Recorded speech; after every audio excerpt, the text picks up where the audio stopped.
लेकिन कभी कभी अपने बारे में भी सोचिए कि हम किसके वंशज हैं। हम आचार्य चाणक्य के वंशज हैं, हम राम के वंशज हैं, हम कृष्ण के वंशज हैं, सिर्फ कहने के लिए नहीं। आप किसी के वंशज नहीं, हम चाटुकारों के वंशज हैं, क्योंकि चाटुकारिता करने से हमें कुछ मिल जाए। इसलिए जब आप चुने किसी को, मैंने कहा कि मुझे पार्टी से कोई मतलब नहीं है, आप चुन किसे रहे हैं और क्यों चुन रहे हैं, एजेंडा आपका क्या है। इसी धरती से एक धरती पुत्र बताए जाते हैं गए थे, भारत के रक्षा मंत्री थे, और रक्षा मंत्री कमाल के थे। रक्षा मंत्री एक बड़ा ऐसा पद होता है, पूरी दुनिया के सामने बैठना होता है। अब राजनीति का गढ़ देखिए कि वो बेचारे जीत गए, फिर वहां सरकार बनी, तो सरकार में उन्हें कौन सा पद दिया जाए, क्या सोच के दिया जाए, इसकी कोई गिनती नहीं थी, क्योंकि उनको खुश रखना था तो उनको रक्षा मंत्री बना दिया। अब रक्षा मंत्री बने, इस पे भी मेरा कोई विरोध नहीं, लेकिन रक्षा मंत्री जब अपनी तीनों सेनाओं के अंगों के साथ मीटिंग करते हैं तो बड़ी हाई पावर मीटिंग मानी जाती है।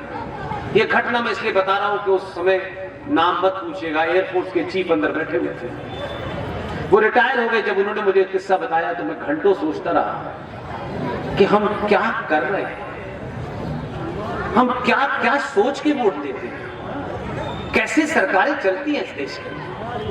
आप ही के इस क्षेत्र के जीते हुए मेंबर ऑफ पार्लियामेंट माननीय स्वर्गीय मुलायम सिंह जी रक्षा मंत्री थे, और रक्षा मंत्री की बैठक में तीनों सेनाओं के टॉप लोग बैठे हुए थे, और रक्षा मंत्री को एक लेफ्टिनेंट खड़ा हुआ और उसके हाथ में एक लैपटॉप था, और उस बेचारे ने सिर्फ इतना ही कहा कि माननीय रक्षा मंत्री जी, अब मैं आपके सामने पावर पॉइंट प्रोग्राम पेश करूंगा। रक्षा मंत्री हत्थे से उखड़ गए, आंख बबूला हो गए, और उन्होंने मालूम है क्या कहा, ये दुनिया देखेगी सुनेगी तो हंसेगी।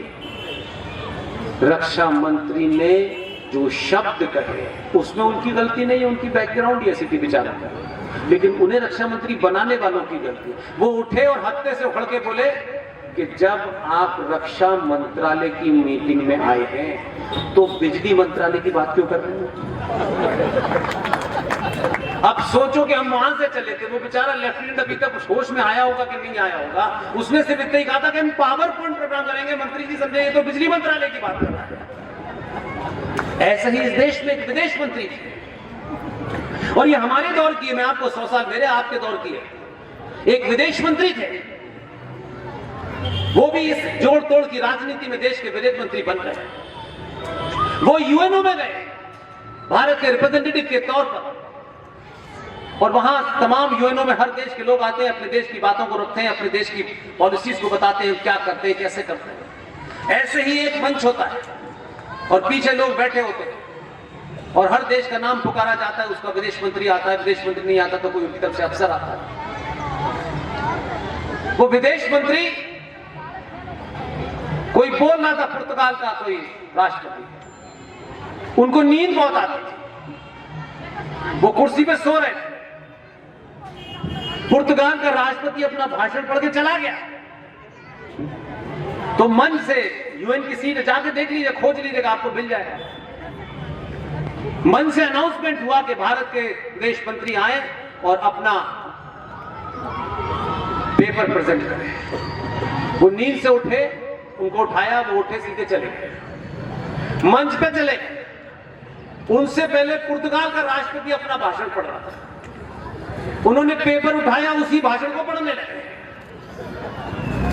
10 मिनट के बाद ये रियलाइज हुआ कि भाई साहब ये तो पुर्तगाल का भाषण पढ़ रहे थे। तो विदेश मंत्रालय का बेचारा वो जो पढ़ा लिखा सेक्रेटरी था, वो गया तो नेताजी ये वाला नहीं, ये वाला भाषण पढ़ रहा है। तब उनका अच्छा, फिर तो हम विश्व में आपको अच्छे कपड़े पहन के गए थे, आप अमेरिका में आप बहुत बड़े करोड़पति हैं, आपकी गलतफहमी है कि आपके रुपए और कपड़ों से दुनिया आपको जानती है। भारत को 1947 के पिताजी से दुनिया नहीं जानती।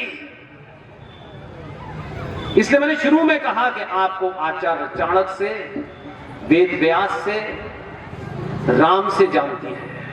कृष्ण से जानते हैं। अपने होने का एहसास तो कीजिए कि दुनिया हमें किस नजर से देखती है और हम उनके सामने चवन्नी में बिक रहे हैं। हम में से कोई नहीं रहेगा, हमारा भी इतिहास लिखा जाएगा कि एक दौर में इतनी चेतना थी, संचार क्रांति आ गई थी, तब भी लोग इस देश में सनातनी हिंदू अपने नेता को चुनने से पहले उसकी जाति देखते हैं, फिर उसको ये देखते हैं कि ये कोई साड़ी फ्री बांट रहा है, कोई पेटीकोट फ्री बांट रहा है, कोई चप्पल फ्री बांट रहा है, हमसे बड़ा कोई भिखारी है? और फिर हम कहते हैं नहीं, भारत को हिंदू राष्ट्र घोषित कर दो। 30 सेकंड के लिए हिंदू नहीं बनते और हिंदू राष्ट्र घोषित करते हैं। सरकार कल डिक्लेयर भी कर दे तो उससे क्या हो जाएगा? जिस दिन आप तय कर लोगे सरकार 24 घंटे में से हिंदू राष्ट्र बना देगी।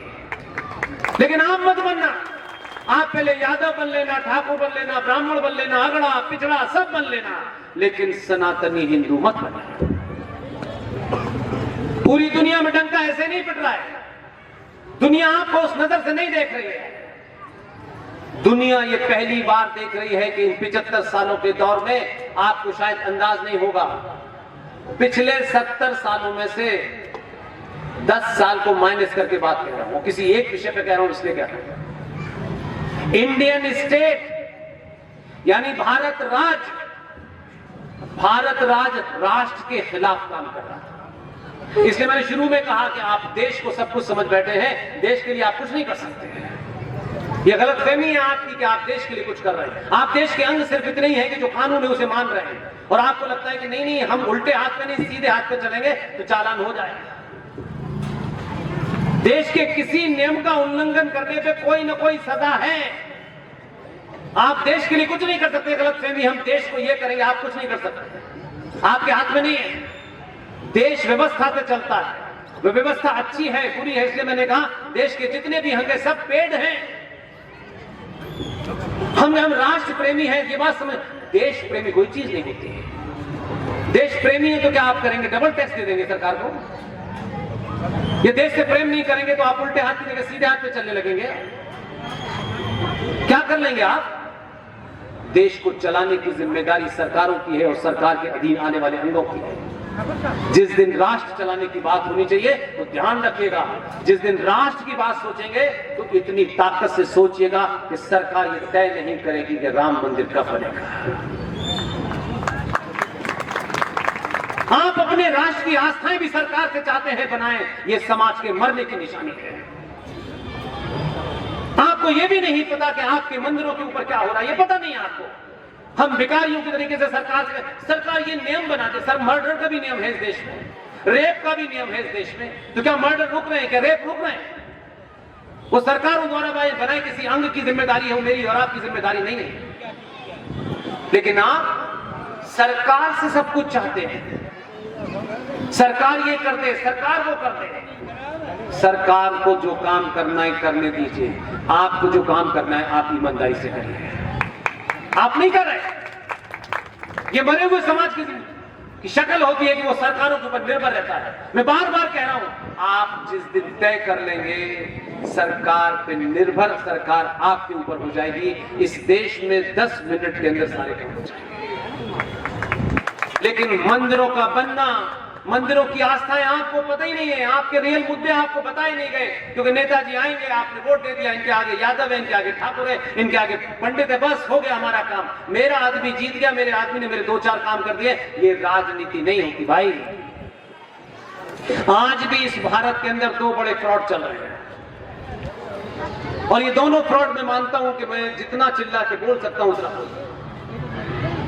आपके लिए निजी जाति महत्वपूर्ण है तो मेरे लिए, मैं फिर आपके लिए नहीं आया, मेरा कोई इंटरेस्ट नहीं। अगर आप समझते हैं आप किसी पार्टी के बंधुआ मजदूर हैं, तो जिस दिन बंधुआ मजदूर बनने की जरूरत पड़े तो सनातन के बंधुआ मजदूर बनना, किसी पार्टी की मत बनना।